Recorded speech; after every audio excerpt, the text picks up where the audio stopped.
ना 1000 सब्सक्राइबर पूरे हो रहे हैं ना The traditional teaching that the 99.99% of these cases unites without any significant deformity and without any significant functional impairment. But later on, it was found that there are severely displaced fractures, severely cognitive fractures. About 15% of cases require surgical treatment either in the form of tense nailing or the internal open reduction and internal fixation with plating. So let us come to our main topic, that is the tense nailing. Unlike conservative management, it provides stable fixation and early mobilization and reduces the risk of non-union and malunion. Tense is less invasive, resulting in a smaller incision, reduced soft tissue damage, and fewer potential complications, making it an attractive option for managing distress fracture of the clavicle. So we conducted a study between March 2022 to March 2025 on 25 cases of clavicle fracture, mid-third fracture, all were simple distress fracture according to AO classification 15D1 and 15D2. The age of the patient was 16 to 48 years. No comorbidity was found in our study group. So all patients treated by titanium elastic nailing in my hospital. So the mode of trauma, road traffic accident was the main mode of the trauma, whereas fall from height and fall on out-stage head was the other mode of the trauma. So these are the typical mode of injury, the fall on the shoulder to protect the head injury in the road traffic accident. This picture is taken from AI, and this is a typical clinical presentation, a bump at the site of the fracture, and the skin appears as if the fragment will penetrate the skin, and this is the radiological typical presentation, more than 2.5 centimeter displacement, and the jet type of cognition are the radiological indication for the surgical treatment, either in the form of tense or internal fixation with the plate and a screw. So these are the already explained. The simple fracture we have taken into consideration. Displaced simple fractures, either spiral or oblique or transverse or short oblique, 15D1 and D2. The patient lies supine on a affected lip, elevated, and the arm are hanging outside the table, so that we can facilitate the abduction and external rotation at the shoulder to facilitate the reduction of the fracture by closed means. The incision, small incision, either transverse or longitudinal incision, about 1 to 1.5 centimeters, just lateral to the sternoclavicular joint is given, and after making an incision, we make a hole with the help of drill bit, and then we make this hole continuous with the intramedullary canal of the clavicle. But this is very, very crucial still. One should take his own time and use tips and tricks to do this step, because the heart and lung, like vital structures, are waiting for an instrument to escape. So after making the hole, we did tense nailing after close reduction or mini incision reduction. So the immediate post of pain management and immobilization, after 2 weeks we did suture removal, at 6 weeks radiographic assessment of the fracture area, at 12 weeks the functional assessment, and if required the implant removal was done. And the operative time was 30 to 60 minutes, whereas fluoroscopic time was 10 to 30 seconds, and the blood loss was 20 to 50 ml in all our cases. So the excellent result in 76% of cases, whereas 16% cases were good results, and fair and poor results were 4% each in our study group. The complications are nail backout, superficial infection, and the malunion, each were 4%, whereas hardware irritation was 8% in our study group. And these are the few cases. You can see that 15D1 fracture treated by titanium elastic nailing, beautiful surgery without use of any instrument. The reduction has been done only by shoulder movement, external rotation and abduction, and with the help of the thumb and index finger. The beautiful surgery. And this is another case, yet another case of the 15D1 fracture treated by titanium elastic nailing, yet another case of 15D1 fracture treated by titanium elastic nailing. These are the 15D2 fracture. This is 15D3 fracture treated by titanium elastic nailing. Ideally, it should be treated by open reduction and internal fixation, but we did tense nailing, and you can see that 6-month follow-up, the beautiful radiological union. And this is the functional result. You can see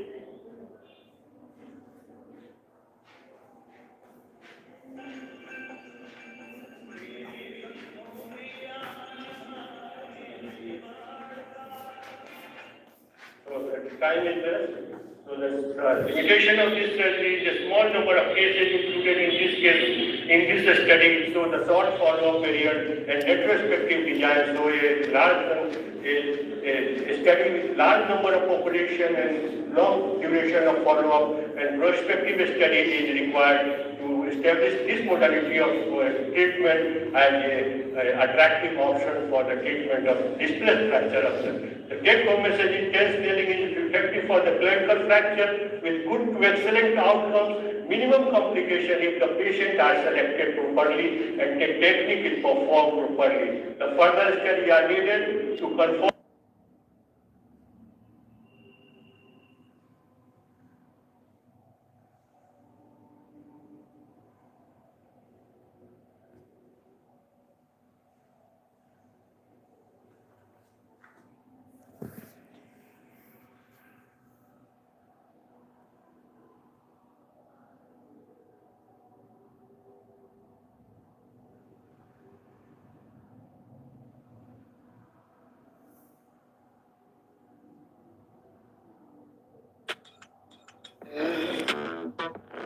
Save time creating content and generate a high-quality clone of your voice with 11 layers. ये है mister Prashant Kumar जो असम से आए हैं। उनके दाहिने कूल्हे का एक्सरे पिक्चर जैसा कि आप देख सकते हैं काफ़ी डिफॉर्म्ड हो गया है और एक दूसरे में चिपक गया है। कूल्हे का हड्डी, कूल्हे का गोला कप में चिपक गया है और काफ़ी हड्डी बन गया है। उनके इसके कारण काफ़ी रेस्ट्रिक्शन मूवमेंट में उनको हो रहा था। वे ठीक से बैठ भी नहीं पाते थे कुर्सी पर। ये है एक्सरे पिक्चर, जिन्हें टोटल कूल्हा उनका बदल दिया गया है ऑर्थो सर्जिकल केयर सेंटर में। और 10 दिन के बाद वो वॉकर पे चल रहे हैं और फिर सीढ़ियों से उतर रहे हैं। इसमें ध्यान ये रखना पड़ता है कि उतरते समय पहले प्रेशर वाले पैर कूल्हा को बदला गया है, उसको पैर रखना, उस पैर को रखना है। उसके बाद अच्छे पैर को रखना है और चढ़ते समय पहले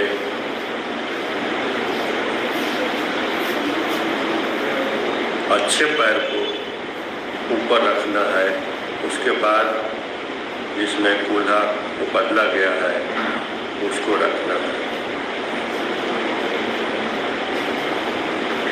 ये अब ऑपरेशन के बाद एक कुर्सी पर बैठ सकते हैं, इवन लो चेयर्स पे भी बैठ सकते हैं और काफ़ी कंफर्टेबल और painless movement of knee joint आप देख सकते हैं किस तरह से खुद खड़े हो जा रहे हैं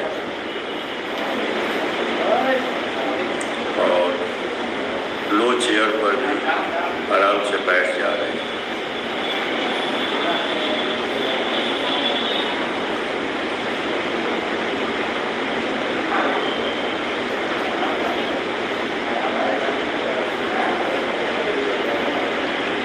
ये बिना सहारा के 10वें दिन बिना दर्द के चल पा रहे हैं।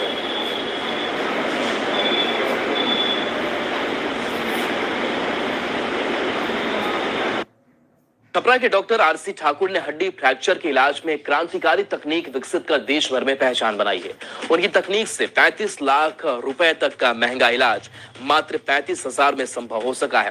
ऑर्थो सर्जरी में योगदान के लिए गुवाहाटी में आयोजित इंडियन ऑर्थोपेडिक एसोसिएशन के राष्ट्रीय सम्मेलन में उन्हें इनोवेशन अवार्ड से सम्मानित किया गया। यह उपलब्धि छपरा, सारण और बिहार के लिए गर्व की बात है। Innovation award Indian orthopaedic association द्वारा शुरू किया गया है, जो कि गुवाहाटी IOACON 25 में दिया गया है। और यह अवार्ड पूरा भारतवर्ष में 3 ऑर्थोपेडिक सर्जन को मिला है, जिसमें बिहार से मेरा ही नाम है। अतः से छपरा जिला में जिला का कोई ऑर्थोपेडिक सर्जन या बिहार का कोई ऑर्थोपेडिक सर्जन को पहले बार सौभाग्य प्राप्त हुआ है, जिसमें मेरा नाम आया है।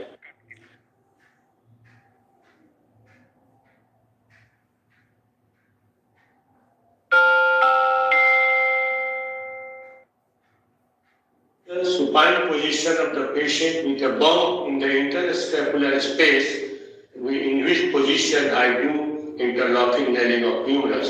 With the traction only, with the assistant, both sides, the traction is given, and external rotation of the proximal fragment is done with the hand only. As you can see in this picture, evident in the fluoroscopy picture, you can see, and I am externally rotating the proximal fragment to see the lateral view of the fracture. So after reduction of the fracture in both AP and lateral view and confirmed on the fluoroscopy picture, we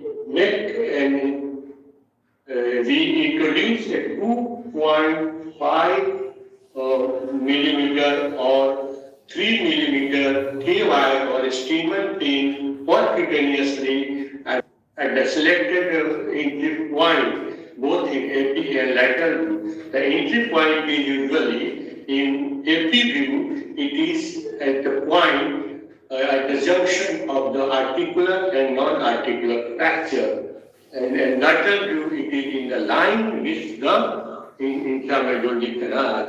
So, if the fracture is in the upper part, upper fold of the humerus, the entry point is in the AP view, it is in intra-articular surface of the humeral head, because it should be central in both AP and lateral view. So, I am introducing 2.5 millimeter Steelman pin percutaneously at the selected entry point. You can see this is the AP view. I am selecting the entry point. It is intra-articular portion of the. You can see in this picture, because the fracture is the upper fourth of the humeral shaft, and this is the lateral view. I am seeing it in the lateral view. It is inside in the line of the intramedullary canal, and it is inside the intramedullary canal in both an AP and lateral view, confirmed in the fluoroscopy picture. I am exchanging this Steelman pin with a kind wire.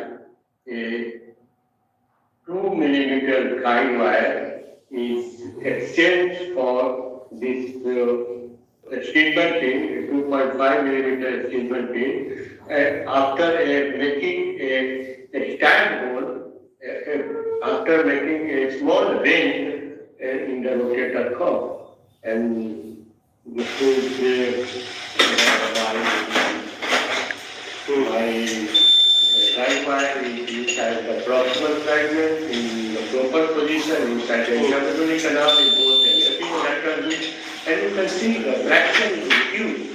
And take your time while producing the fracture side, while crossing the fracture side and introducing the guide wire in the distal fragment. It should be reduced, the fracture should be reduced in both AP and lateral view. And now I am inside the distal fragment.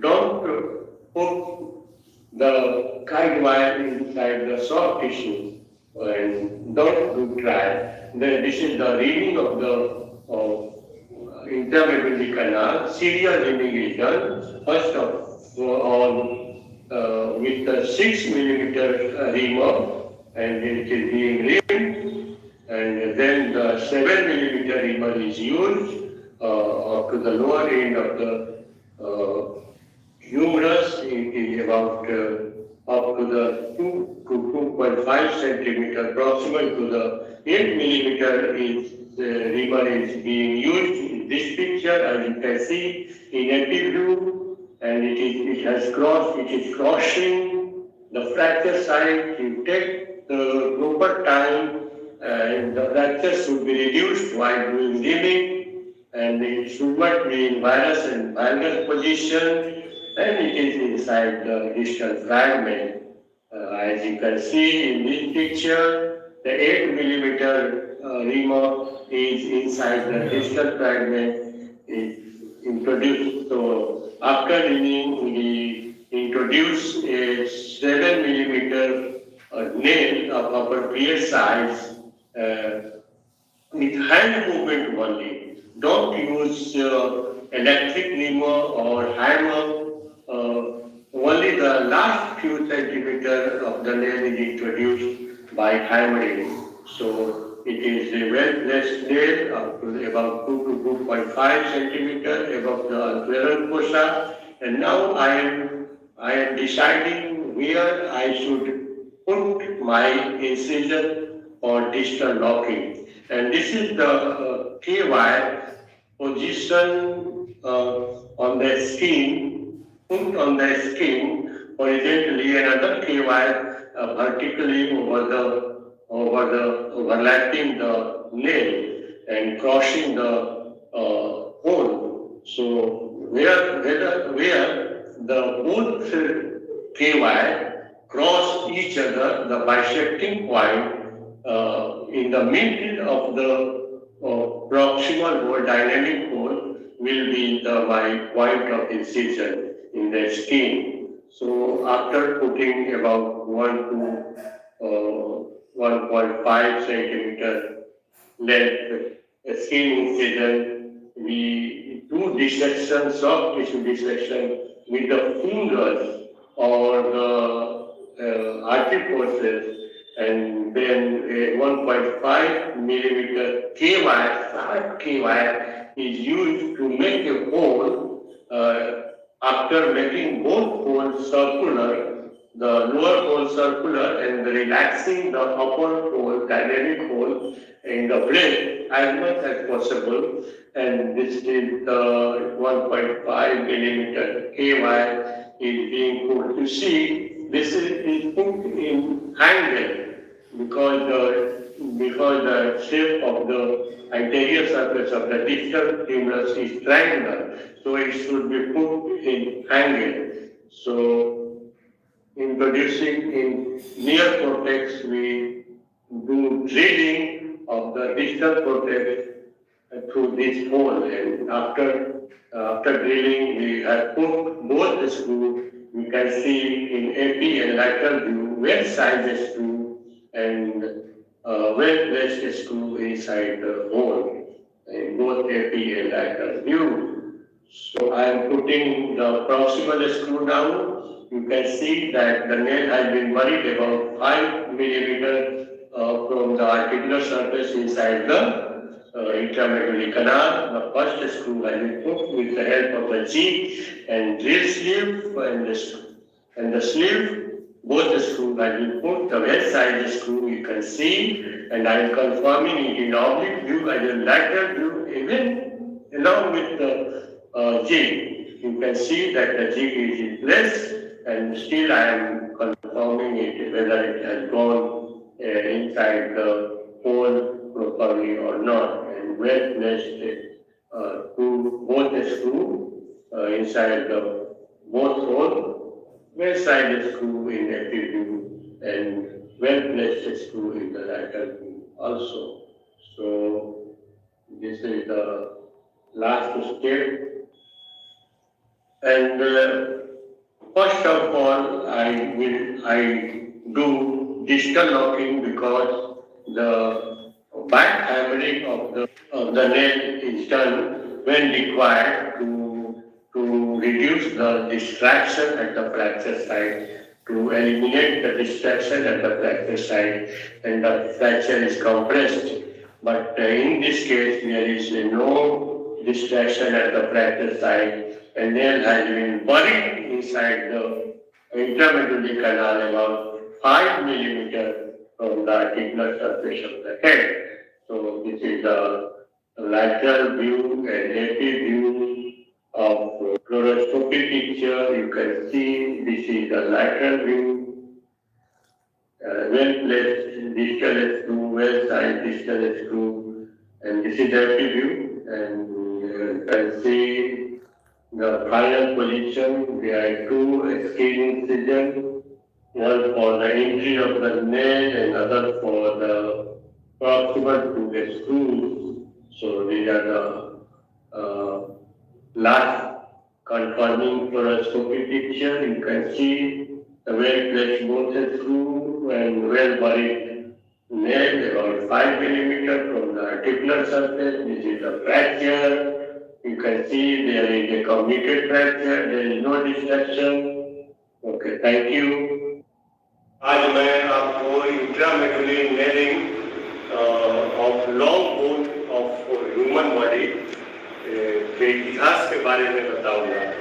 सबसे पहले Mexico में 16वीं शताब्दी में Ricinus would यानी कि लकड़ी का उपयोग इंट्रामेडुलरी कैनाल में डालने के लिए होता था ताकि हड्डी का जुटान हो जाए, लेकिन इसे असफल होना ही था। कीटाणु संक्रमण के कारण वो असफल हो गया। उसके बाद आइवरी हाथी दांत का उपयोग होता था, क्योंकि उसका रंग उस आदमी की हड्डी से मिलता जुलता था। तो ऐसा विश्वास था लोगों का कि 18वीं शताब्दी में ऐसा विश्वास था कि बायो फ्रेंडली और बायो कंफर्टेबल होगा, तो हड्डी के आदमी की हड्डी के साथ घुल मिल जाएगा। 1939 to 1940 में असली क्रांति इंट्रामेडुलरी नेलिंग के क्षेत्र में हुआ। जब कुंसर ने, जर्मनी का सर्जन था, उसने सबसे पहले कुंसर नेल बनाया और इसे के नेल भी कहते हैं। ये के नेल है, देखिए ये निकालने के लिए ऊपर में एक छेद है और इसमें निकालने वाला औजार को फंसा करके निकालते हैं और डालने के लिए इसको अपर एंड ऑफ द फीमर से डालते हैं। 1939 to 40 में इस नेल का उपयोग सेकेंड वर्ल्ड वार में सैनिकों को ट्रांसपोर्ट करने के लिए जल्दी से जल्दी उपयोग किया जाता था, क्योंकि फर्स्ट वर्ल्ड वार में थॉमस नेल और प्लास्टर का उपयोग किया जाता था, जिससे बहुत दिन तक मरीज को, सैनिकों को बेड रिडन रहना पड़ता था और बेड सोर और निमोनिया, किडनी फेल्योर और पल्मोनरी एम्बोलिज्म का चांस रहता था। और इस नेल के आने से सेकेंड वर्ल्ड वार में जो सैनिक विभिन्न देशों से जर्मनी गए थे सेकेंड वर्ल्ड वार में भाग लेने के लिए, वे अपने अपने देश लौटे तो उनके देश में देखा गया कि इस नेल का उपयोग कुंसर ने किया था सेकेंड वर्ल्ड वार में, और जल्दी से जल्दी मरीज इसमें खड़ा हो जाता था और चलने फिरने लगता था और ट्रांसपोर्टेशन आसान हो जाता था और हड्डी भी जल्दी जुड़ती थी। लेकिन यह लॉक नहीं था। तो 1950 में ही कुंसर ने ही ये आइडिया दिया था कि अगर ऊपर नीचे इसको लॉक कर दिया जाए तो रोटेशन नहीं होता। ये रोटेशन हो रहा है, ये घूम रहा है अगल बगल और ऊपर नीचे भी नहीं जाएगा, तो ज्यादा रिजिड और स्टेबल फिक्सेशन होगा। तो 1950 में आइडिया कुंसर ने ही दिया था और इस नेल को के नेल को भी सेपरेट होता है और क्लोवर लीफ सेपरेट होता है। उसके बाद बीच में 1950 में रिमिंग का कंसेप्ट आया ताकि कॉन्टैक्ट एरिया जो इंट्रामेडुलरी कैनाल का है और नेल से ज़्यादा से ज़्यादा कॉन्टैक्ट हो और मोटा नेल डाला जा सके ताकि ज़्यादा रिजिड और स्टेबल फिक्सेशन हो सके और जल्दी से जल्दी मरीज को हम लोग चला सके। तो ये कॉन्सेप्ट था 1950 में और 1970 में ग्रॉस एंड केम्फ जो ने ग्रॉस एंड केम्फ ने सॉलिड नेल को इंटरलॉकिंग नेल का इंट्रापैटलर रूट से करने का कॉन्सेप्ट दिया, जिसे ऊपर और नीचे दोनों तरफ लॉक कर दिया जाता है। और हालांकि ये कॉन्सेप्ट 1950 में उनसर नहीं दिया था, जिसे डिटेंशन बोर्ड उन्होंने कहा, और बाद में 1970 में ग्रॉस एंड केम्फ ने इसको स्पेशल जिग बनाया, जिसके थ्रू अपर फ्रैगमेंट और लोअर फ्रैगमेंट में दो बोल्ट स्टैटिक और लॉकिंग स्टैटिक और डायनेमिक लॉकिंग का कंसेप्ट भी ग्रॉस एंड केम्फ ने किया। और मॉडर्न युग जो है बहुत दिन तक 1990 तक ये इंट्रापैटलर रूट से इस नेल को डाला जाता था टिबिया फ्रैक्चर में।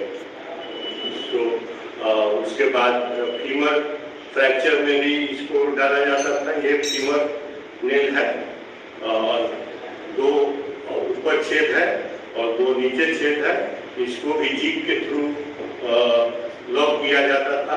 बाद में देखा गया कि नीचे के छेद लॉक करने में परेशानी आती थी, इसलिए फ्री हैंड टेक्निक से आजकल डिजिटल लॉकिंग किया जाता है। तो ये फीमर नेल है और ये टिबिया नेल है जो आजकल इंट्रापैटलर रूट से यूज किया जाता है। इसे सुप्रापैटलर रूट में भी यूज कर सकते हैं।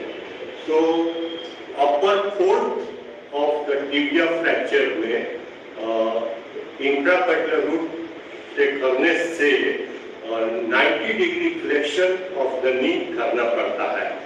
इसलिए 90 डिग्री फ्लेक्शन करने से प्रॉक्सिमल फ्रैगमेंट का एंटीरियर एंगुलर डिफॉर्मिटी बढ़ जाता है due to pull of the patella. तो इसको न्यूट्रलाइज करने के लिए, पुल ऑफ पैटेलम को न्यूट्रलाइज करने के लिए सुप्रापैटेलर नेलिंग का कंसेप्ट आया, जिससे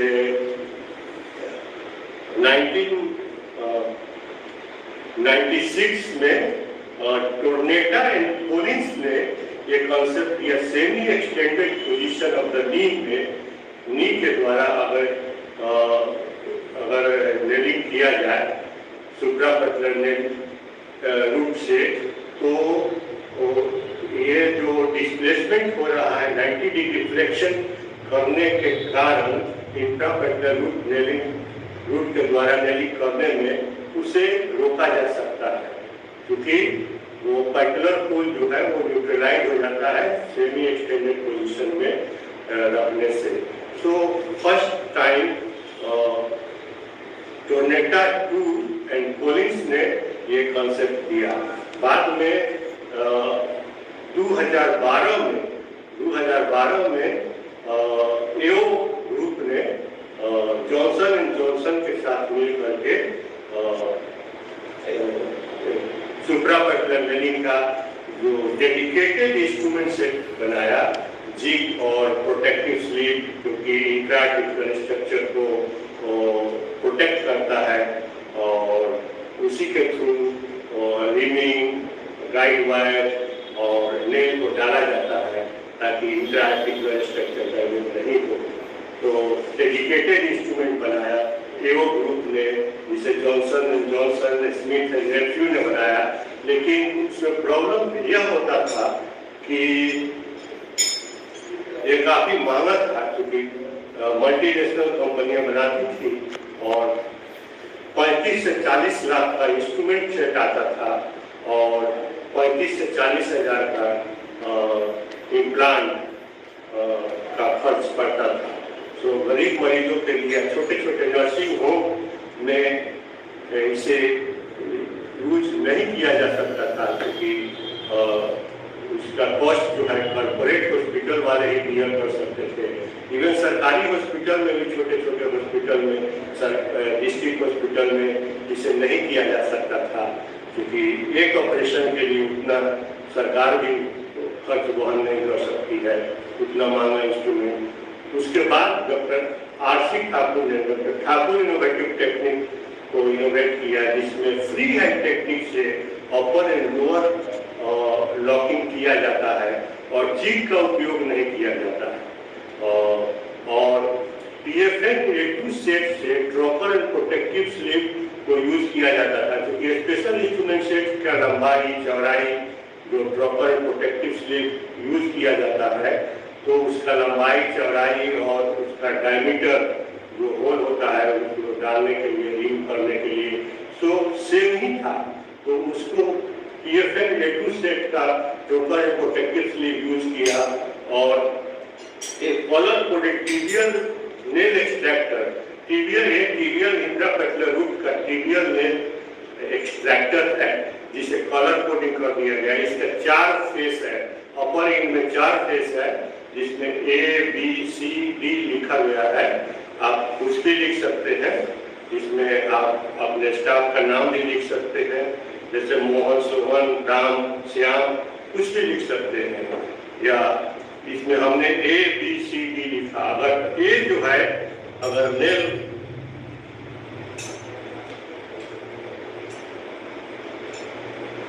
को कसने के बाद, इसमें colour coded tibial nail extractor को कसने के बाद अगर एज कंसाइड करता है interior surface of the nail से, तो थ्रू आउट नेलिंग प्रोसेस एक कंसाइड करेगा interior surface of the nail से, और C और D कंसाइड करेगा लैटरल एंड रेडियल सरफेस से, और D जो है वो पोस्टीरियर सरफेस पे जाएगा। सो इस तरह से ये रिलेशन बना रहता है। तो जो इंस्ट्रूमेंट सेट का कॉस्ट 0 हो जाता है और नेल वही रहता है जो उनका पर्टिकुलर रूप से डाला जाता है। अतः यह बहुत कम खर्च में हो जाता है। इंस्ट्रूमेंट सेट का कॉस्ट 0 और 2000 से 5000 तक जो इंस्ट्रूमेंट नेल स्क्रू का खर्च पड़ता है। तो ये बहुत कॉस्ट इफेक्टिव है। और बाद में कुछ परेशानी आया नेल को डालने के प्रॉपर पोजीशन में, तो RCT ने प्रोड्यूसर कंपोजिशनर को बनाया गया, जिसमें नेल को डायरेक्ट कस किया जाता है और इसमें लॉक हो जाता है, और लॉक करने के बाद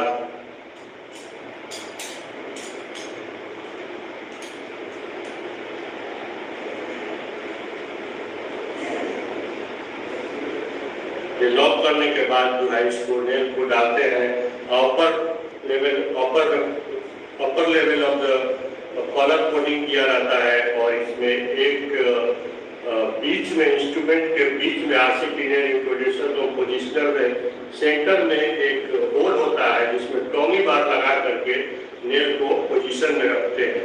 जब हम हैमर करते हैं तो धीरे धीरे नेल रोटेट करता है, आइदर एंटी क्लॉकवाइज या क्लॉकवाइज। सो इसको डिरोटेट करके प्रॉपर पोजीशन में रखते हैं और उसके बाद नेल को अंदर डाल देते हैं। Till last end of the nail seated in proper position, this can be derotated in proper position. So ये है इतिहास नेलिंग का, के नेल से लेकर सुप्रापेटलर नेलिंग तक। So thank you very much for patient hearing of history। बहुत ही रोचक हिस्ट्री है इंटरलॉकिंग नेलिंग का। So के nail to doctor Thakur innovative technique of suprapatellar nailing of India, ये इतिहास है नेलिंग का। धन्यवाद।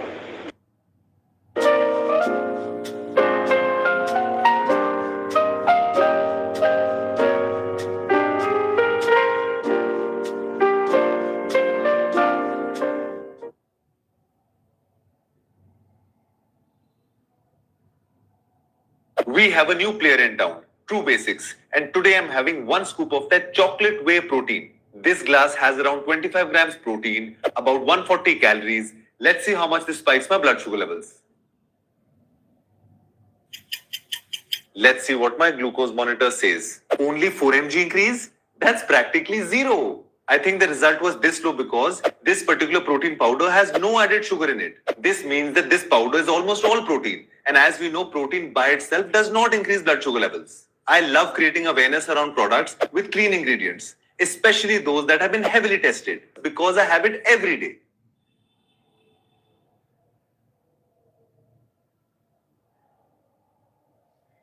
The traditional teaching that the 99.99% of these cases unites without any significant deformity and without any significant functional impairment. But later on, it was found that there are severely displaced fractures, severely communicable fractures. About 15% of cases require surgical treatment either in the form of tense nailing or the internal open reduction and internal fixation with plating. So let us come to our main topic, that is tense nailing. Unlike conservative management, it provides stable fixation and early mobilization and reduce the risk of non-union and malunion.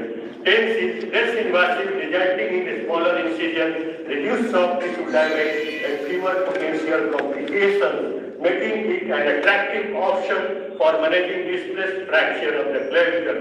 So we conducted a study between March 2022 to March 2025 on 25 cases of clavicle fracture, mid-third fracture, or were simple displaced fracture according to AO classification 15D1 and 15D2. The age of the patient was 16 to 48 years. No comorbidity was found in our study group. So all patients treated by titanium elastic nailing in my hospital. So the mode of trauma, road traffic accident was the main mode of the trauma, whereas fall from height and fall on out the stage side was the other mode of the trauma. So these are the typical mode of injury, the fall on the shoulder to protect the head injury in the road traffic accident. This picture is taken from AI, and this is the typical clinical presentation, a bump at the site of the fracture, and the skin appears as if the fragment will penetrate the skin, and this is the radiological typical presentation, more than 2.5 centimeter displacement, and the jet type of cognition are the radiological indication for the surgical treatment, either in the form of tense or internal fixation with the plate and a screw.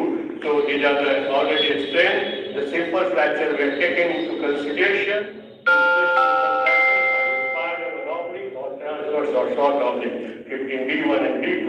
The patient lies supine with the affected lip elevated and the arm are hanging outside the table, so that we can facilitate the abduction and external rotation at the shoulder to facilitate the reduction of the fracture by closed means. The incision, small incision, and a transverse or longitudinal incision about 1 to 1.5 centimeters, just lateral to the sternoclavicular joint is given, and after making an incision, we make a hole with the help of drill bit, and then we make this hole continuous with the intramedullary canal of the clavicle.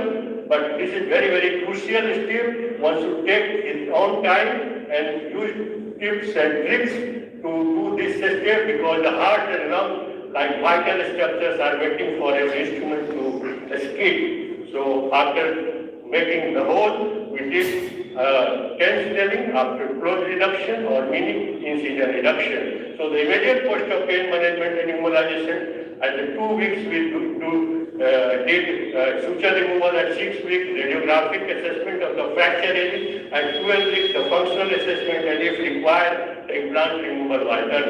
And the operative time was 30 to 60 minutes, whereas fluoroscopic time was 10 to 30 seconds, and the blood loss was 20 to 50 ml in all our cases. So the excellent result in 76% of cases, whereas 16% cases were each in our study group. The complications are nail bite out, superficial infection, and the malunion, each were 4%, whereas hardware irritation was 8% in our study group. And these are the few cases. You can see that 15B1 fracture treated by titanium elastic nail, beautiful surgery without the use of any instrument. The reduction has been done by shoulder movement, external rotation and abduction, and with the help of the thumb and index finger. The beautiful surgery. And this is another case, yet another case of the 15B1 fracture treated by titanium elastic nailing. Yet another case of 15B1 fracture treated by titanium elastic nailing.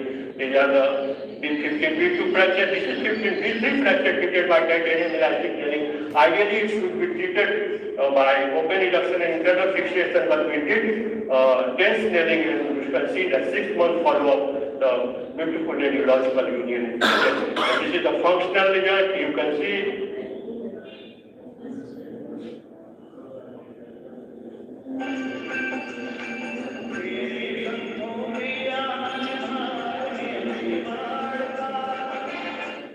So the time is less. So the limitation of this surgery is a small number of cases included in this case, in this study. So the short follow-up period and retrospective design. So a study with large number of population and long duration of follow-up and prospective study is required to establish this modality of treatment as an attractive option for the treatment of displaced fracture of the take-home message is tense nailing is effective for the clinical fracture with good to excellent outcomes, minimum complication if the patients are selected properly and the technique is performed properly. The further studies are needed to confirm the long-term efficacy of this. This work published in International Journal of Orthopedic Science. I'm just lazy. What is actually happening is your brain is protecting you from perceived threats. 17 years old man, the road traffic accident was the mechanism of injury, clinical presentation, severe pain and deformity, and inability to bear the weight on the right side, whereas the left side he had a Gallagher fracture. So the challenge was the patient presented with significant surgical burden and the major long bone fracture concurrent with the complex forearm fracture and dislocation, which we called the Gallagher fracture and dislocation. And this is the X-ray of the femur, the sharp femur, mid-third fracture of a 17-year-old gentleman, and the forearm Gallagher fracture, severely displaced fracture. Inner canal, it was narrow, so the nailing was difficult. The standard treatment is nailing.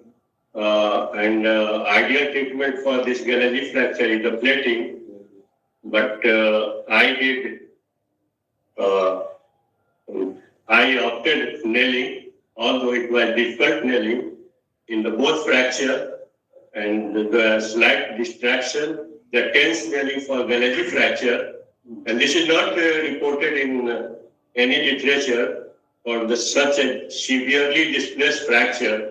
The tense nailing should be considered. In fact, there is no literature present for the tense nailing for this type of Gallagher fracture. So we did for the minimally, because it is minimally invasive, and periosteal and endosteal blood supply are maintained in both fracture, and the interlocking nailing was done in the sharp femur, and only 9 millimeter nail could be negotiated because the narrow medullary canal. So there is slight distraction, as you can see in this picture, but we did locking. It was difficult nailing. So the goal was to provide sufficient stability for early mobilization despite of an anatomical constraint, and implant was 9 millimeter nail and technique was minimally invasive, and whereas in this left radius, the Gallagher fracture, we did tense nailing. In this case also, the 2 millimeter tense nail was used. Usually you use a 2.5 millimeter tense nail, but we use 2 millimeter tense nail. Still there is distraction at the fracture site. So this was the problem with this due to the narrow canal, but this is the 6-month follow-up. You can see I sent this X-ray in Indian Orthopedic Research Group, IORG, and they told to revise this case, bone grafting and plating for Gallagher fracture. So, but I left it and wait for, this is the 8-month follow-up. Still there was better union than 6 months, but this was not hypertrophic, and this is 11 months. You can see. So after waiting 11 months, the union is complete in both the fracture. The secondary colors have been formed. It was not hypertrophic non-union. It was the union, secondary union was taking place, although it was delayed union. But this is the functional result. You can see that supination, pronation, and wrist movement, flexion and extension all are present. And the tense swelling is provides sufficient stability for secondary union even in length critical fractures, because the narrow canal and the length should be maintained to, and DR UJ should be reduced properly. We followed the throughout the 11 months for this maintenance of the length and DR maintenance. And advantages of this minimally invasive approach for Gallagher fracture and femur is minimally invasive and reduce operative time and significantly minimize minimum blood loss. And this is the conclusion that the TENS is viable, effective alternative for plating or the complex forearm injury. The successful management of this double fractures case confirms that interlocking nailing of femur and TENS aids higher union rates and excellent functional outcomes. This approach should be considered for Gallagher fracture in adult after further studies, because I think this is the first case in severe Gallagher fracture. I did TENS. So this case was published in International Journal of Orthopedic Sciences. चलो I'll give you a chance. ये sentences को पहले English में बोलो. आप बहुत सुंदर हैं. You are very beautiful. आप दुनिया के सबसे अच्छे जज हैं. You're the best judge in the world. मैं आपका बहुत बड़ा फैन हूँ. I am a very big fan of yours. आप जो भी कहेंगे मैं वही करूँगा. आप मेरे लिए भगवान से कम नहीं है. Whatever you say, I will do it. You are no less than God to me. Wow, तुम्हारा इंग्लिश बहुत अच्छा है. Wow. Your English is really good. Okay, रुको. इतनी अच्छी इंग्लिश बोलना कहाँ से सीखी? Okay, stop. Where did you learn to speak such good English? अरे बता दो ना भाई, कहाँ से सीखी इंग्लिश? हमें भी सीखनी है. एक ऐप है जो मुझे हिंदी के जरिए इंग्लिश सिखाती है. अरे भाई, आप ऐप का नाम बताओ ना. Supernova AI. इसमें एक AI टीचर है जो मुझे समझकर मेरे हिसाब से इंग्लिश सिखाती है. वीडियोस नहीं देखना है, ग्रामर कुछ रट्टा नहीं मारना है, बस टीचर के साथ रोज कंसिस्टेंटली प्रैक्टिस करनी है.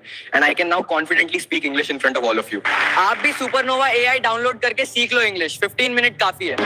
What do you mean? इसकी तरह कॉन्फिडेंटली इंग्लिश बोलना चाहते हो तो अभी के अभी इंस्टॉल नाउ पे क्लिक करके सुपरनोवा AI डाउनलोड करो.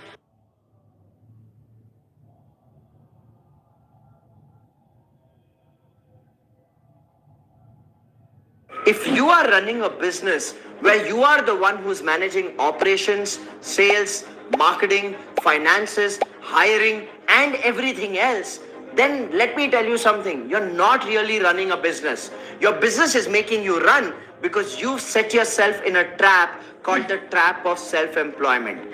Self-employment is a situation where you start a business, you create jobs, you pay salaries to your team members on time, but you end up doing the work that your team is supposed to do. And in such a trap, it's very common for the business owner to not pay himself or herself consistently, because you pay yourself only when there is money left, if there is money left. Now, If as a business owner, you're stuck in this trap and you're serious about breaking through this trap and build a business in a manner where you are not stuck in day-to-day firefighting and you can focus on growth and expansion, then I invite you to be a participant at my 3-hour training called the Business Success Workshop, where I will teach you how to go about building a business in a manner where you have strategies, systems, and teams in every single department, so you have the time and energy to focus on growth and expansion. And all of this for just an investment of rupees 99. Hi, my name is Rajiv Talreja, and as an educator for the last 17 years and as a business coach for the last 7 years, I've helped more than 25,000 business owners set up strategies and systems in their business in a manner where it can grow without them. And I myself have built 4 businesses and own 1 celebrity sports team. So I want you to be a part of this learning journey so I can help you structure your business in a manner where you play the game of growth and expansion and get out of the trap of firefighting. So register yourself right now for the Business Success Workshop. More than 182,000 business owners have participated in the Business Success Workshop and have given us a rating of 4.8 out of 5. So you cannot miss this opportunity. Click on the link, register yourself. On completion of your registration and completing the training, I will also be giving you bonuses worth rupees 5,000 rupees to help you in your learning journey. So click on the link, register right now. I look forward to seeing you in the Business Success Workshop.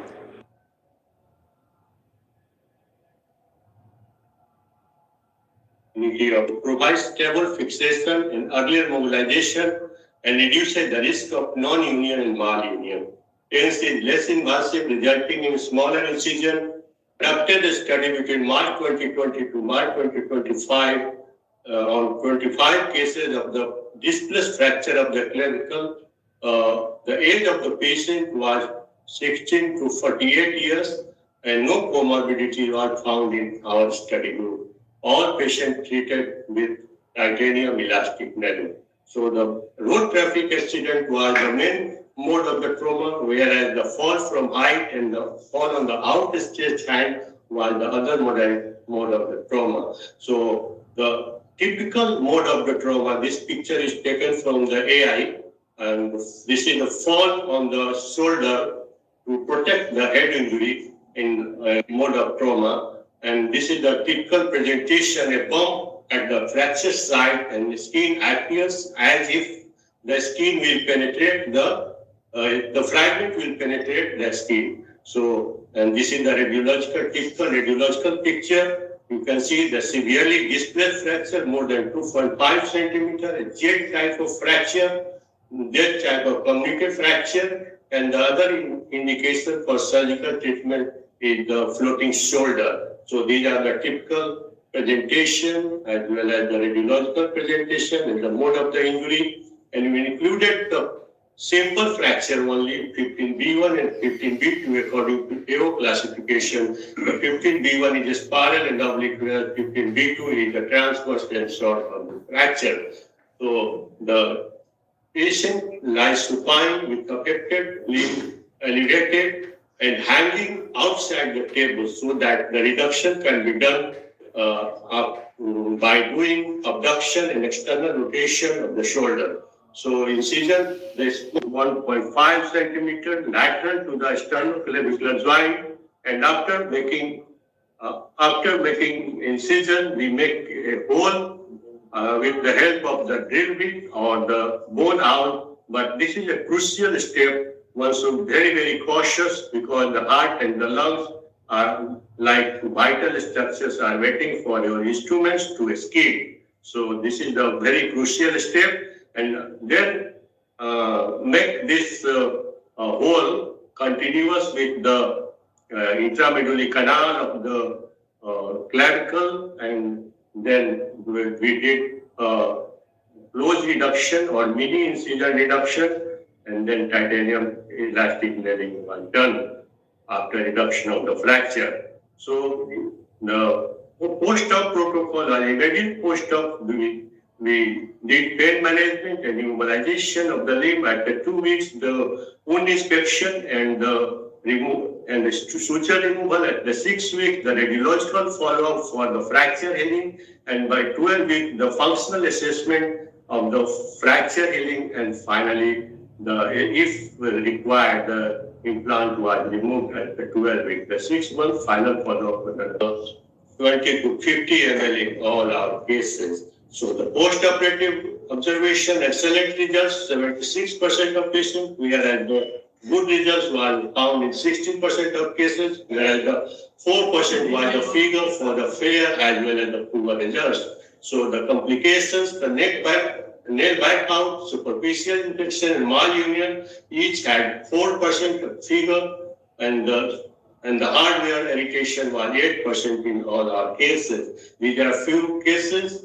The radiological as well as clinical picture, as you can see, this is 15B1 fracture, treated by titanium elastic nail, the post-operative case, and the beautiful surgery has been done. You can see the 1 surgery, no instrument was used to reduce the fracture, only the thumb and the index finger was used to reduce the fracture, and abduction and external rotation of the shoulder was used to reduce the fracture. But this does not happen always. Many times we require the mini open reduction of the fracture. So this is another case we did, the 15B1 fracture again treated by titanium elastic nailing. You can see the 6 month follow-up, the beautiful union, the secondary union. There are 2 bumps in the clinical picture. You can see at the fracture site there is secondary callus formation.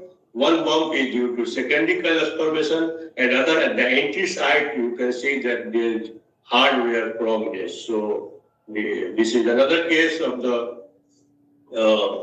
mid-third fracture treated by titanium elastic nailing. Yet another case, 15B1 fracture treated by titanium elastic nailing. Yet another case of 15B2 fracture treated by titanium elastic nailing. And this is again 15B2 fracture treated by titanium elastic nailing.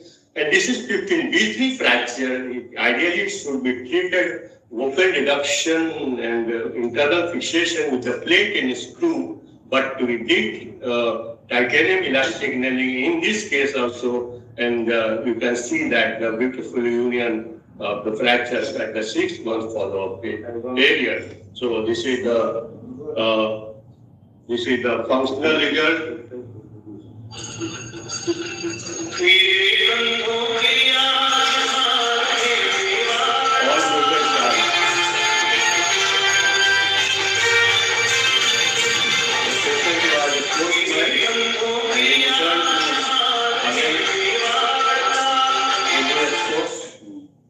And the limitation of this surgery, a number of cases included in this study was small, and the short period of follow-up, and this is the retrospective duration, and a prospective study is required to establish this treatment as the attractive modality of the treatment for the mid-third fracture of the clavicle. So the take-home message is TENS nailing is effective for the clavicle fracture with good to excellent results, the minimum complication with properly selected patient and properly technique performed. So the further studies are needed to confirm the long-term efficacy of this modality of treatment.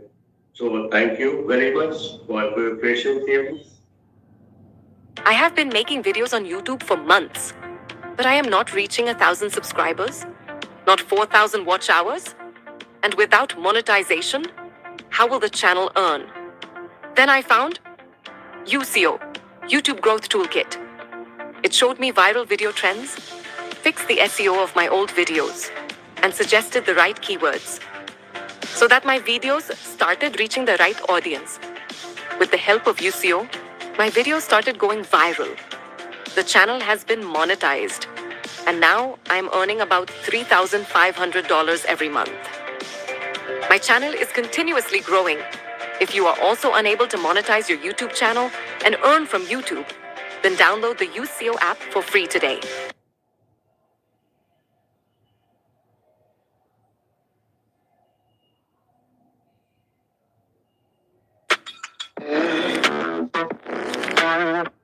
Design the perfect voice for your brand with 11 Labs. Change the way you record podcasts, voiceovers, and branded content with the #1 AI-powered voice generating technology.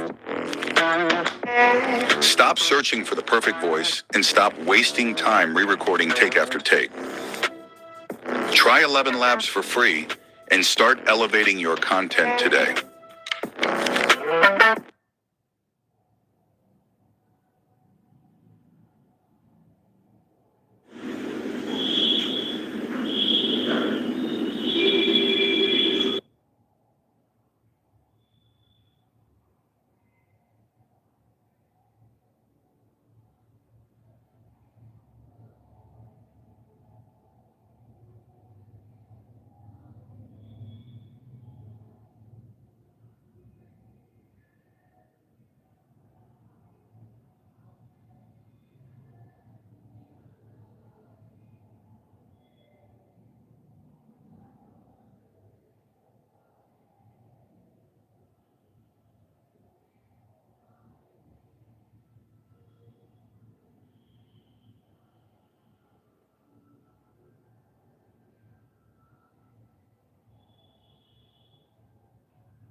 ये fracture है tibia का,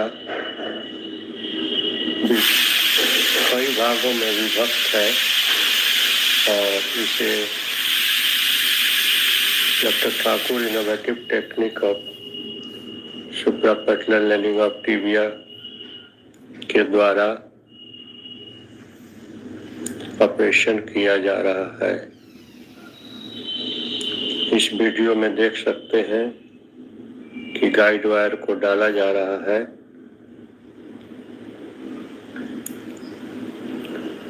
और guide wire fracture reduction के बाद percutaneous forceps के द्वारा बिना चीरा लगाए रिडक्शन फोर्सेप्स के द्वारा उसे रिड्यूस किया जा रहा है।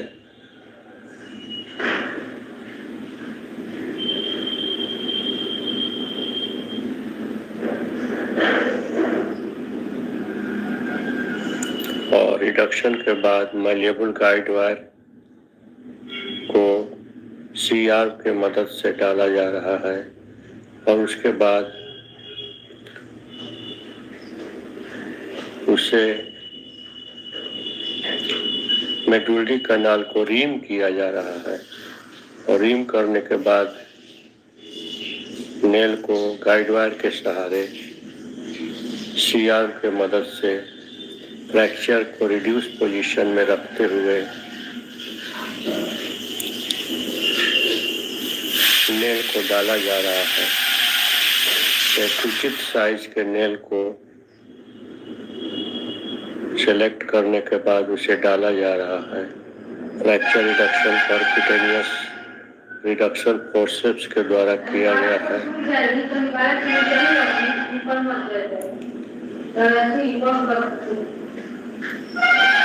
और अब नेल को डाला जा रहा है।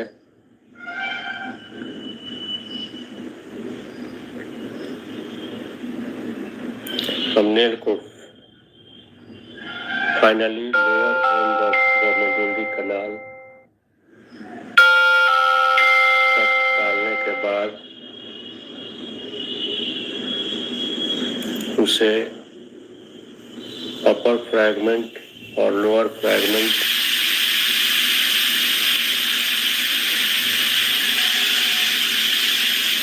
को लॉक किया जाएगा। आप देख सकते हैं कि किस तरह से फ्रैक्चर का रिडक्शन हुआ है। ये है आरसीटी नेल इंट्रोड्यूसर कंपोजिशनर, जिसके द्वारा नेल को डाला गया है और अपर और लोअर फ्रैगमेंट दोनों को फ्री हैंड टेक्निक से सी आर्म की मदद से गोल करने के बाद, होल को गोल करने के बाद इस तरह से सी आर्म को एडजस्ट किया जाता है कि होल गोल दिखे, और उसके बाद उसे ड्रिल करने के बाद उचित साइज का स्क्रू डाला जाता है। देखिए बिल्कुल गोल दिख रहा है अपर फ्रैगमेंट का दोनों होल, और उसके बाद स्क्रू डाला गया है।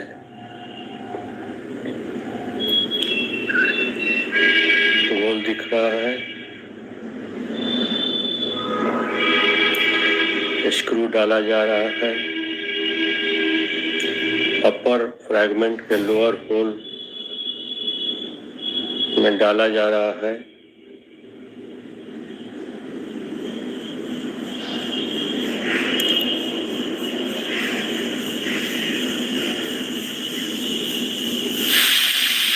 फाइनली दोनों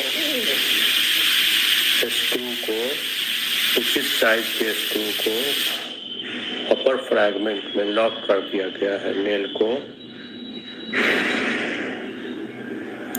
और अब लोअर फ्रैगमेंट के एंट्रोपोस्टेरियर जो होल है उसको गोल किया गया है। इस तरह से सी आर्म को एडजस्ट किया जाता है कि वो गोल दिखे, और एंट्रोपोस्टेरियर स्क्रू को डाल दिया गया है, जैसा कि आप पिक्चर में देख सकते हैं। और देखिए अब मेडियोलैटरल होल है वो गोल कर दिया गया है, इस तरह से सी आर्म एडजस्ट किया गया है। और अब मेडियोलैटरल स्क्रू को भी डाला जा रहा है। ये मेडियोलैटरल स्क्रू डाल दिया गया है, और एक लंबा सा स्क्रू जो आप देख रहे हैं वो एंट्रोमेडियल स्क्रू है।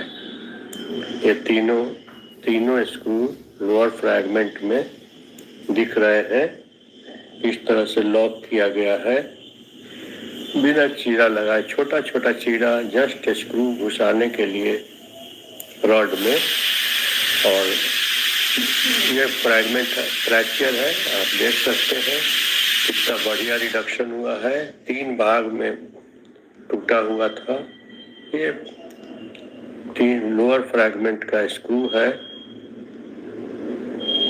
आप देख सकते हैं कितना बढ़िया अपर फ्रैगमेंट का स्क्रू है। ये RCT नेल इंट्रोड्यूसर कंपोजिशनर के द्वारा डाला।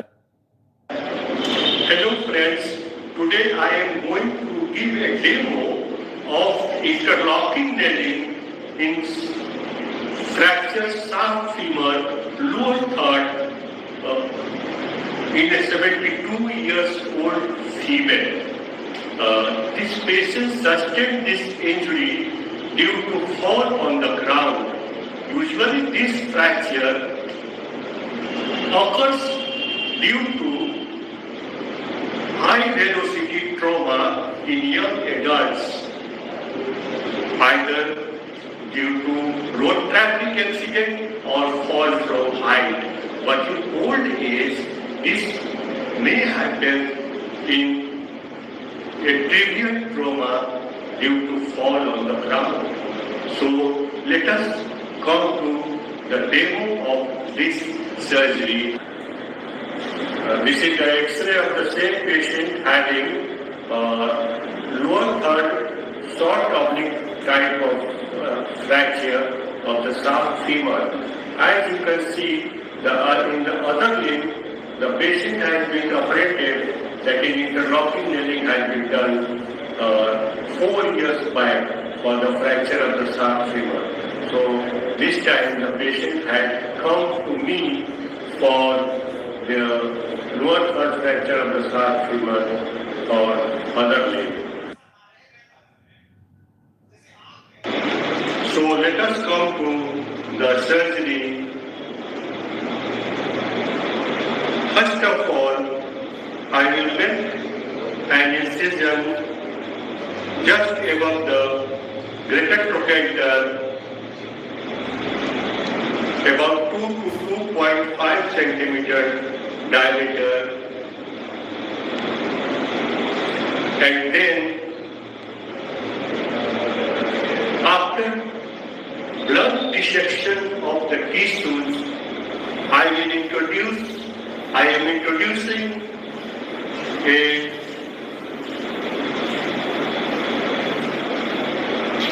bone out just medial to the greater trochanter in the piriform fossa in AP view. As you can see in the CR picture, and in lateral view, it is at the junction of the anterior 2/3 and posterior 1/3 of the greater trochanter. As you can see in the CR picture,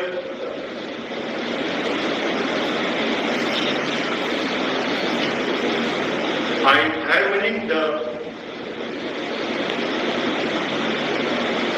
bone out inside the intramedullary canal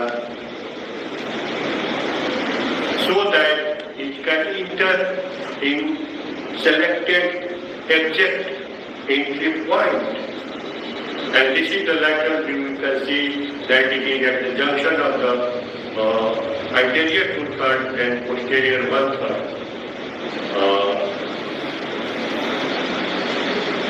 You can see in the picture and epi view, this is the lateral view, this is the epi view, and this is the lateral view.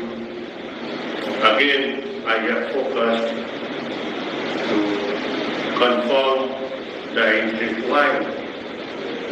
And finally, after confirming in the CR picture the correct entry point, I am introducing by a screen movement of the CR, and you can see that this is the epi view. It has gone in correct position, and in lateral view also it has gone in correct position. That is at the point of the anterior 2/3 at the junction of the anterior 2/3 and posterior 1/3 of the greater trochanter. So after confirming it, I am going to introduce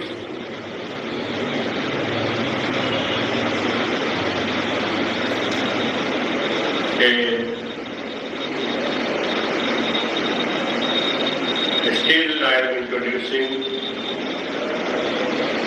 the bone out inside the intramedullary canal, and finally a 2.5 millimeter guide wire is being introduced inside the intramedullary canal, just lateral to the bone out, which has been pulled out to make an space in the lateral part of the bone out to introduce the guide wire.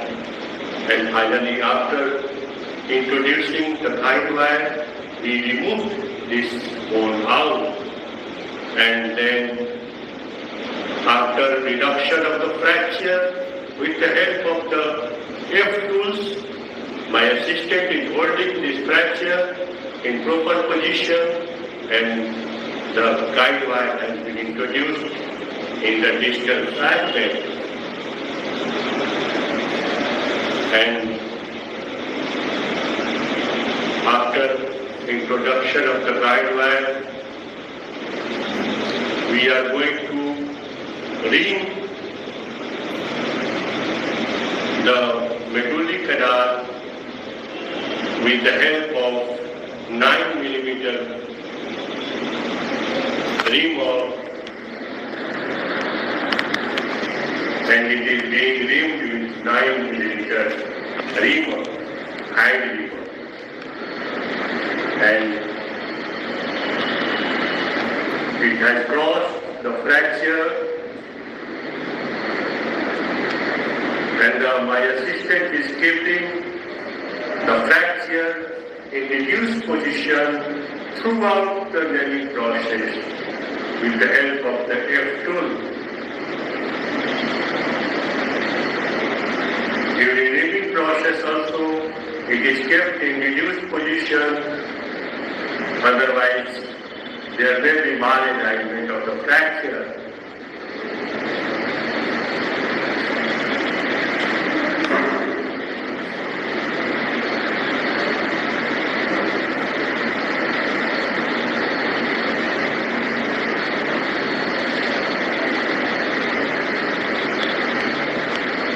And I am doing reading with a 10 millimeter reamer,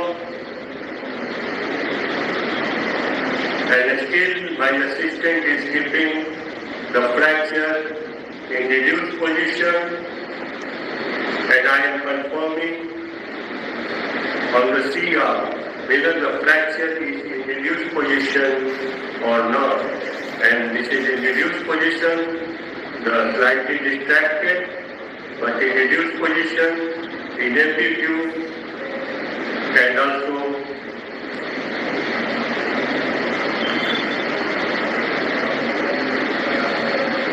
in lateral view. This is the oblique view.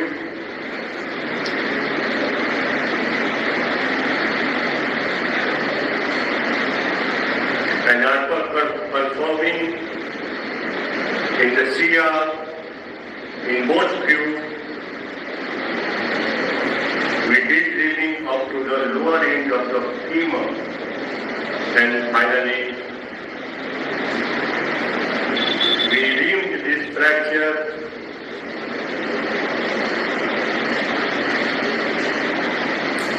with the help of power remote 11 millimeter. Because the patient is old one, so reading is easy. It is just to measure the size of the intramedullary canal, the diameter of the intramedullary canal, so what size of the nail should be introduced so that it can fit in the intramedullary canal. The fitting nail can be introduced. So this is the purpose of reading, because the patient is old one, osteoporotic. Throughout the nailing process, reading process and nailing process, the fracture is kept in reduced position by my assistant, and the fracture has been linked up to the upper end of the patella, as you can see in the CR picture.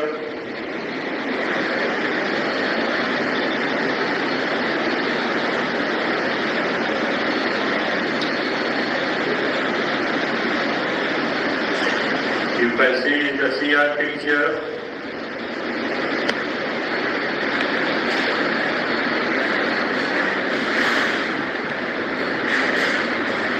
It is reduced, although there is slightly distracted, but in reduced position. And finally, it has reached up to the lower end of the femur. And now I am measuring the size of the nail with the help of the CR. And after selecting the proper size of the nail, I have mounted a 10 millimeter, a 11 millimeter, 11 millimeter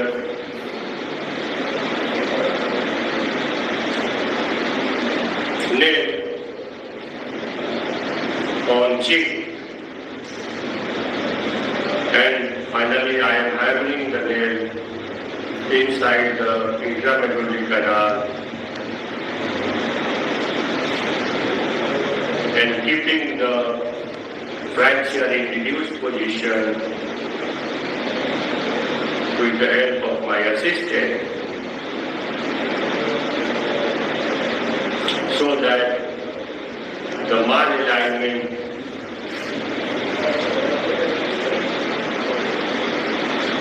can be prevented.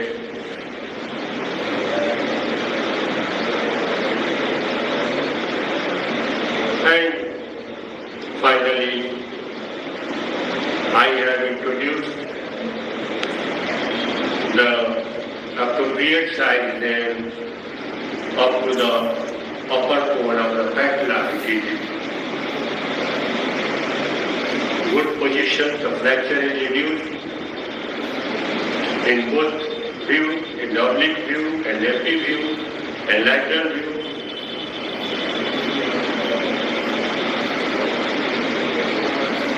And then I will remove the guide wire before proximal locking, and now I am doing proximal locking after removal of the guide wire. So you must keep in mind that before locking you have to remove the guide wire. And I am doing proximal locking.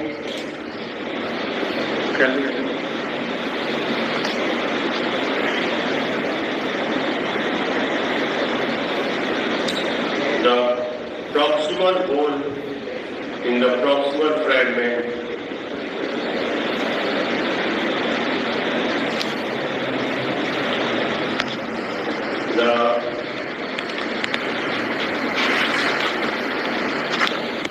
near cortex is perforated with the help of 2.5 millimeter K wire, and the distant cortex is drilled with 3.2 millimeter drill bit, and finally we select a proper size 5 millimeter screw for proximal locking, and I am still making a hole in the distal fragment, distal cortex, and now I am tightening the screw, the second screw in the proximal fragment. As you can see in the CR picture, the proper size screw has been tightened in proper position, and it is confirmed that it is inside the hole in both FT and lateral view. And now I will do the distal locking by freehand technique. I will make the hole circular after adjusting the CR in lateral position, and I am tightening the screw after drilling with 3.2 millimeter drill bit.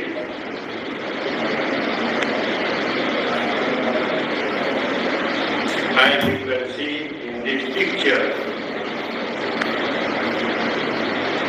and both the screws has been tightened and confirmed in FT and lateral view. The size of the screw is confirmed in the FT view, and whether it is inside the hole or not, it is confirmed in lateral view. The size of the screw is slightly larger than it should be, but it was accepted because the effect of anesthesia was wearing off.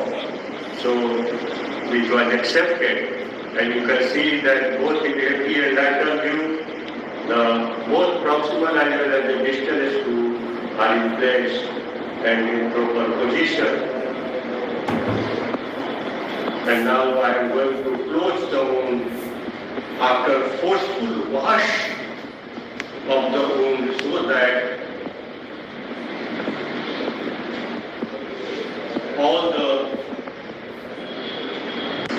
now I am closing the wound after forceful wash of the wound.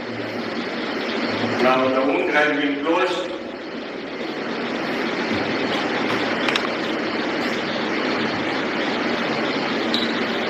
And my surgery is over. So thank you to my assistant, my anesthetist, and all the supporting staff for successful surgery of this 72 years old female for the fracture sharp femur, which has been operated on the other side elsewhere 4 years back. So this was a whole successful and well-executed surgery. Thank you. Hello friends, I am Dr. RCT Ortho, orthopedic surgeon, Chhapra, Bihar.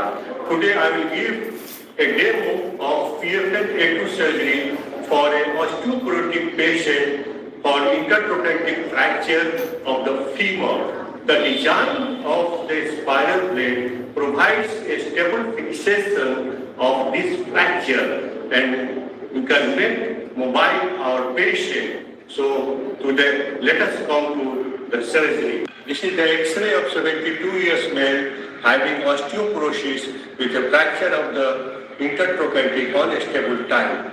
And this is the post-operative X-ray of the same patient, and now I am going to start my surgery. The skin incision, before the skin incision, I will drop a line from anterior superior iliac spine down to the table, and another line from the tip of the greater trochanter towards this first line, and the point of bisection of these two lines is the point of incision for this surgery. So I am making an incision at these bisecting points where the two lines bisect. So I am giving incision about 2 centimeters, as you can see in the picture. So I am feeling the correct point of entry.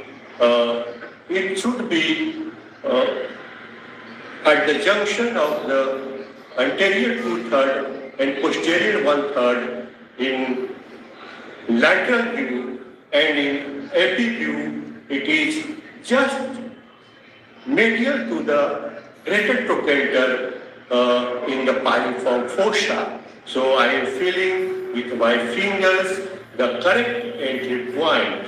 So after feeling this, I am confirming, I am introducing a bone out at the correct point selected, and then I am confirming this whether this bone out is entering at correct selected point or not in CR picture. So I am introducing the owl in correct position after confirming the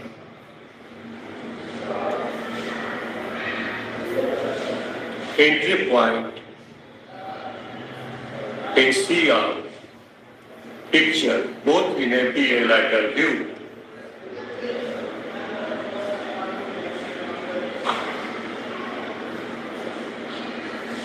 So this is the epi view. It is entering in proper selected position, and this is inside the intramedullary canal in correct position, going medially in AP view, and this is hammered if it is in place inside the intramedullary canal in proper position, confirming in both AP and lateral view, and then I will pull this bone out for 2 centimeter to introduce the guide wire.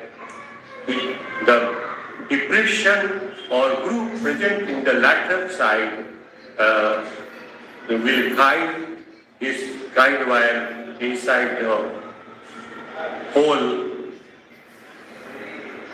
and the guide wire is entering inside the intramedullary canal along the depression or groove present laterally in the owl. So it is inside the intramedullary canal, well placed in AP view, and now I will remove the owl.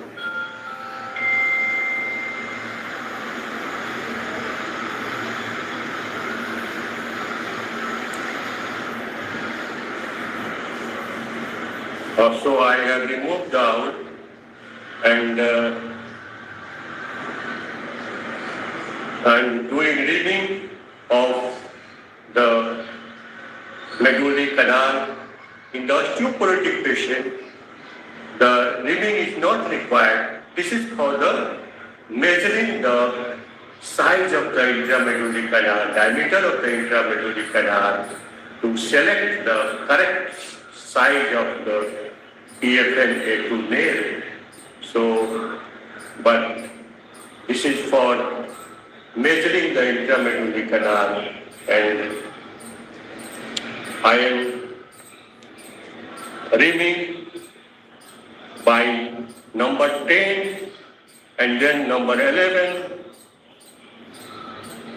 ream, and the size is 11 millimeter diameter PFN A2 nail selected, and then I am reaming with a 15 millimeter reamer because the upper part of the nail is about 15 millimeter diameter. So I am reaming this, and my assistant is pushing the reamer sleeve medially so that it goes in correct position. So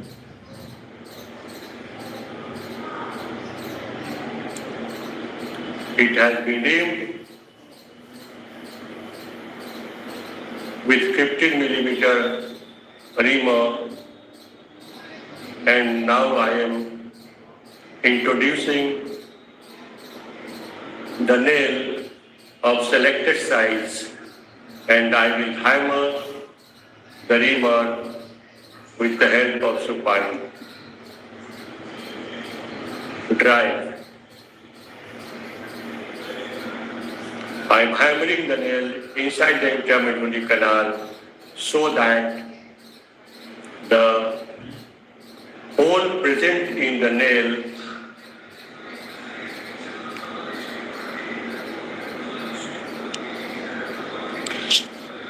comes in the central position of the neck of the femur in AP view, and the spiral blade can be introduced in central position in AP view, and now I am giving an incision for introduction of the spiral blade, and this is the buttress nut. My assistant is tightening it, and so that it touches the lateral wall of the femur. And then I will introduce a guide wire sleeve, and a hard and a stout guide wire is being hammered in the central position of the neck of the femur. And I'm confirming it whether it has gone in central position in both AP and lateral view. You can see in the picture, it is in very good place. It is central in AP view and central in lateral view also. So I am doing rimming. Some surgeons do rimming up to the lateral cortex only, but I do rimming up to the size of the nail selected. So I have rimmed up to the proper distance, and now I am hammering the spiral blade after confirming it central position in both view. And I am compressing this spiral blade by clockwise movement, and so I am compressing the spiral blade by clockwise movement and removing the screwdriver by anti-clockwise movement. So the spiral blade is introduced in proper position, both anterior and lateral view, and then my assistant is attaching the arm for distal locking on the jig. And after measuring the screw size, I am introducing the drill sleeve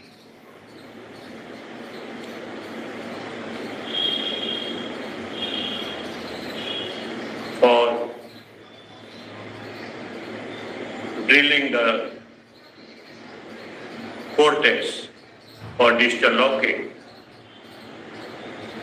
And this is the 2.5 millimeter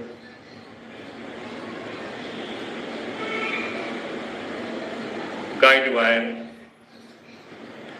I am introducing, just perforating the, making a dimple on the lateral cortex.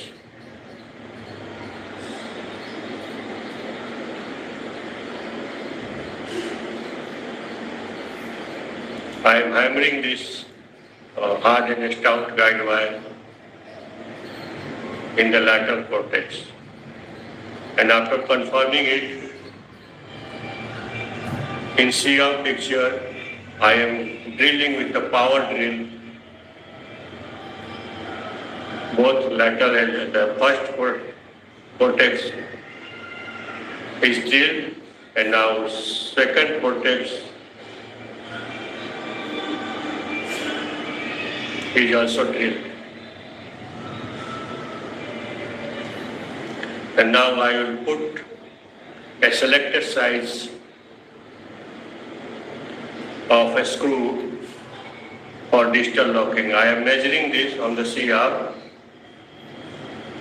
I am measuring the size of the, and now I am tightening the screw, distal screw. The final tightening is done.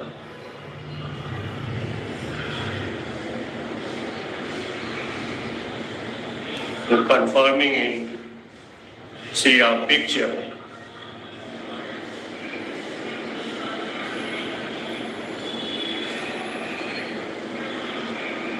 The final tightening is being done now. It has been tightened.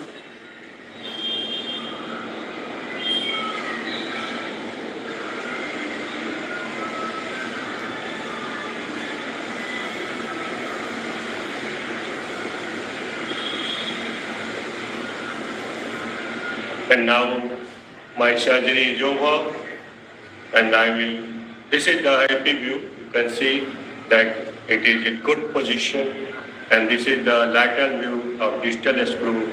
It has been introduced in proper position in the hole, and this is the lateral view. The spiral blade has gone in the central position in lateral view also. So I will give a forceful wash of the wound, and finally I will stitch the skin and close the wound in layers. And I am closing the wound.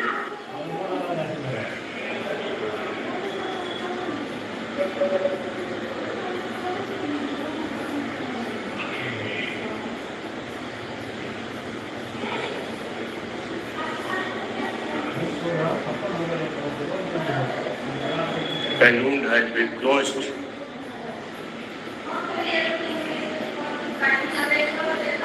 Without any drain.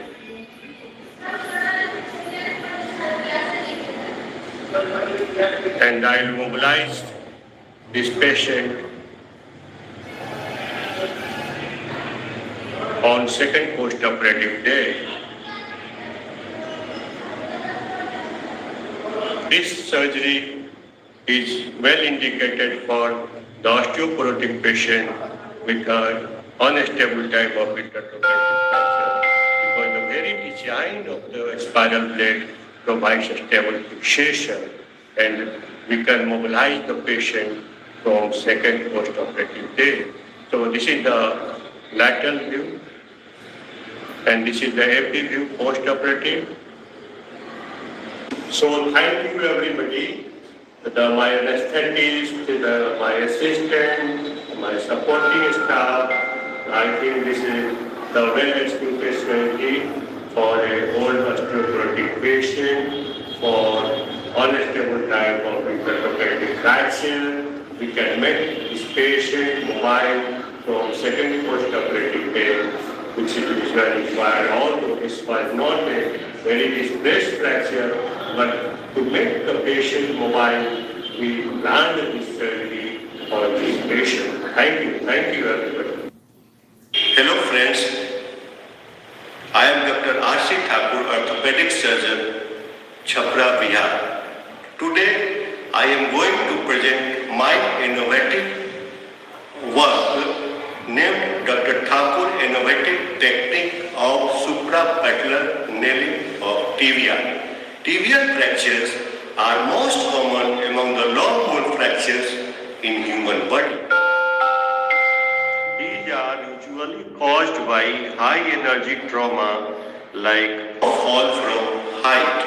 Study shows Dr. Thakur innovative technique of suprapatellar nailing of tibia is safe, cost-effective method of treatment for metaphyseal tibial fractures.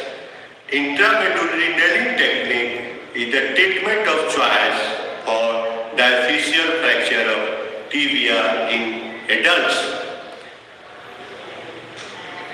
In treatment of metaphyseal tibial fractures, concerns regarding difficulties with reduction due to anterior deformity becomes a challenge.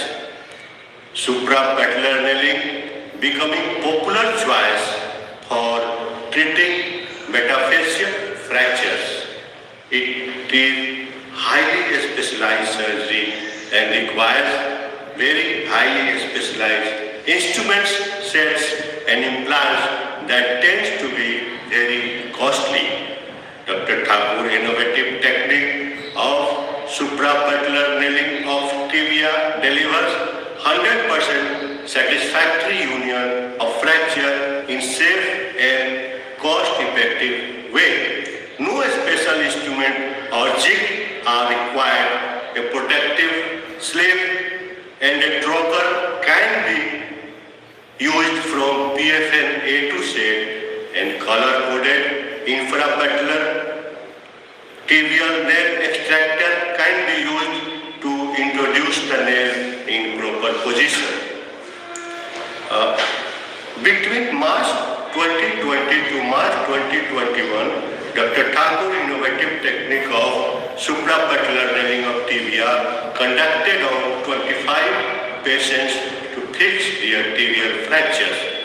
The patients having tibial fractures with no involvement of articular surface were included in this study. Age of the patient ranged between 18 to 60 years and they had no comorbidities. All surgery were performed after an average of 5.5 days, the range being 3 to 12 days after accident. 2.5 millimeter K wire used as a blocking wire to improve nailing of proximal tibial fractures. The tibial fractures of all the patients was fixed by Dr. Thakur innovative technique of suprapatellar nailing of tibia. This is the flow diagram how Dr. Thakur innovative technique of suprapatellar nailing of tibia done. It is done in semi-extended position, about 20 degree of flexion at the knee joint, either transverse or longitudinal skin incision were given, but longitudinal split of quadriceps tendon done. Knee joint injured from above, proper and protective sleeve from PFNA to set inserted.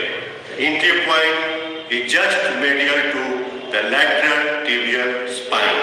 The guide wire, first malleable guide wire, were introduced after severe bleeding, fracture reduction and confirmed by fluoroscopy, mounting of the nail with appropriate size over the color-coded tibial nail extractor done. Introduction of appropriate nail size over the guide wire done in proper position with the help of color-coded tibial nail extractor. Locking both proximal and distal done by freehand technique. No jig were used. Wash and repair of quadriceps tendon done and closure done. These are the pictures how we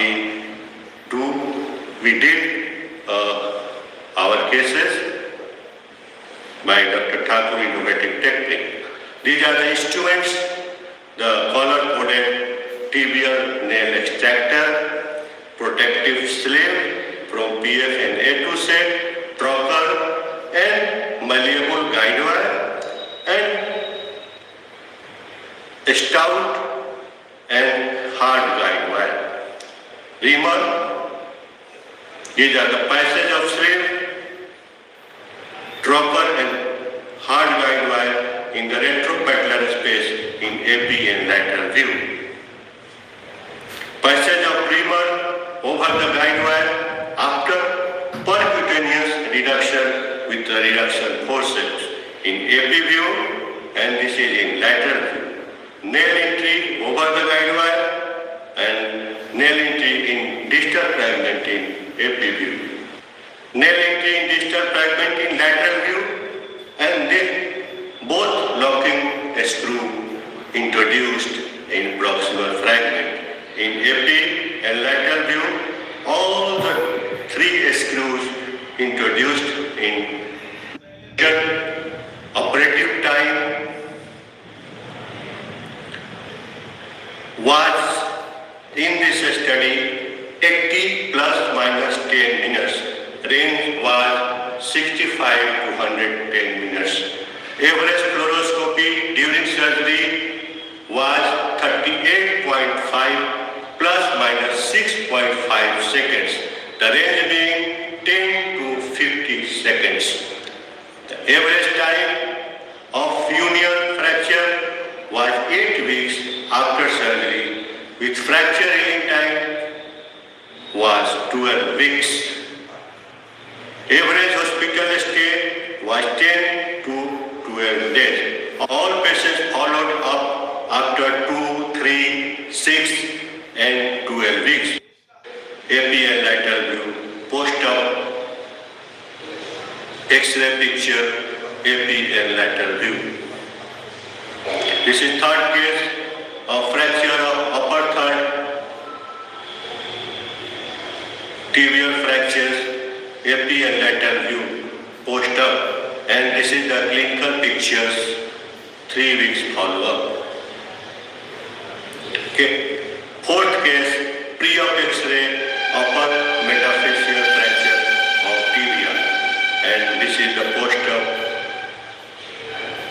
X-ray of upper third fracture of metaphyseal tibia. This is fifth case, the lower third, very low fracture of tibia, and this is the post-op APL lateral view.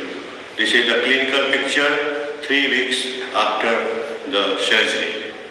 Duration of this surgery, the number of patients included in this study was small. The study was not comparative with the standard technique.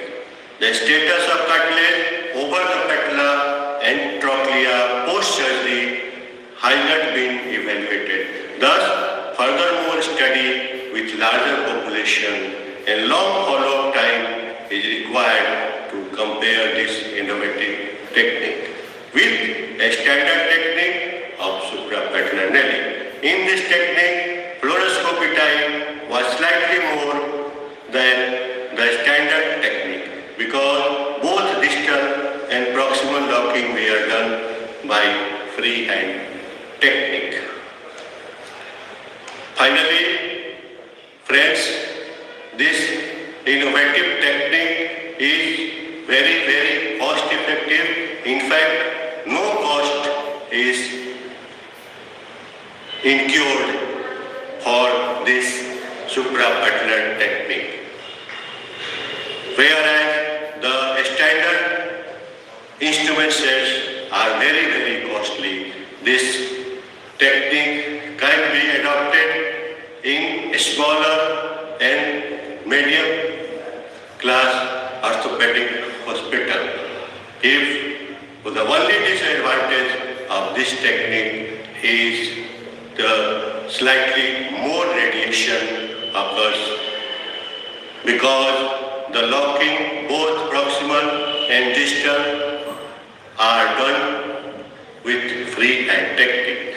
But this can be lessened by gaining more and more experience in freehand technique for locking proximal and distal tibia. Thank you.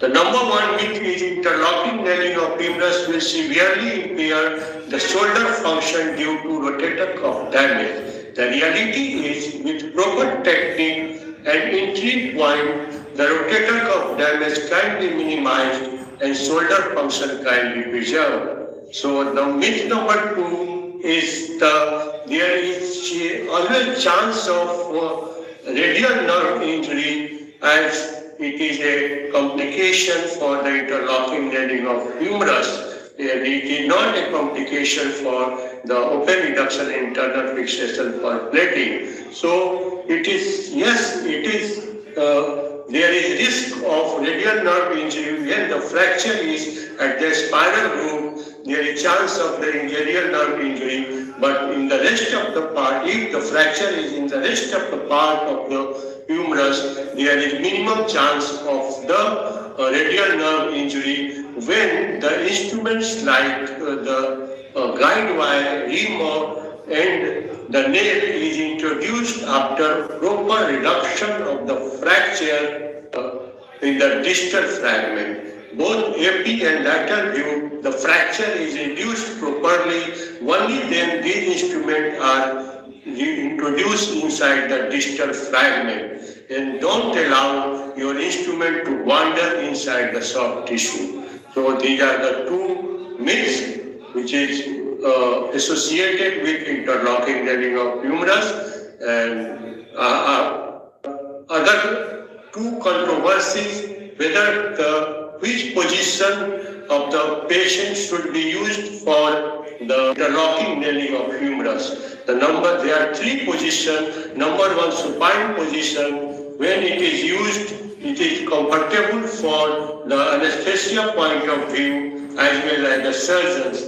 But the distal locking, which is done by freehand technique, is slightly difficult and tricky because the anterior surface of the distal part of the humerus is triangular. So finding the entry point for the distal locking is slightly difficult because slipping of the drill bit or KY. So it should be at angle, it should be introduced at angle, and then it should be kept in a straight line. So this is the disadvantage of supine position, and in lateral position as well as the prone position, the distal locking is done from the posterior surface, which is flat. So the entry hole, finding the entry point for the distal locking is easy because the surface is the flat, but it is uncomfortable position for anesthesia point of view, and the surgeons, it depends on the surgeon's choice. So I do use supine position for all my interlocking nailing. Number three, controversy is because it is non-weight bearing bone, so one screw distal and one screw proximal is sufficient. But I use two screw distal and two screw proximal because the two is always better than one, always stronger than one. If it is just like the two kidney present in human body, if one fails, other start working. So, and two engines in the aeroplane, one engine fails, the other start working automatically. So, if one screw is not working, then the other screw will do its work. So, the fixation is better by two screw proximal and two screw distal. So, friends, these are the advantages of interlocking nailing over the plating of the humerus, and these are the myths, and these are the controversies whether two screws should be put proximal as well as the distal, what position should be used in this talk, and let us get tuned for the next video and subscribe my channel for more updates on orthopedic surgery and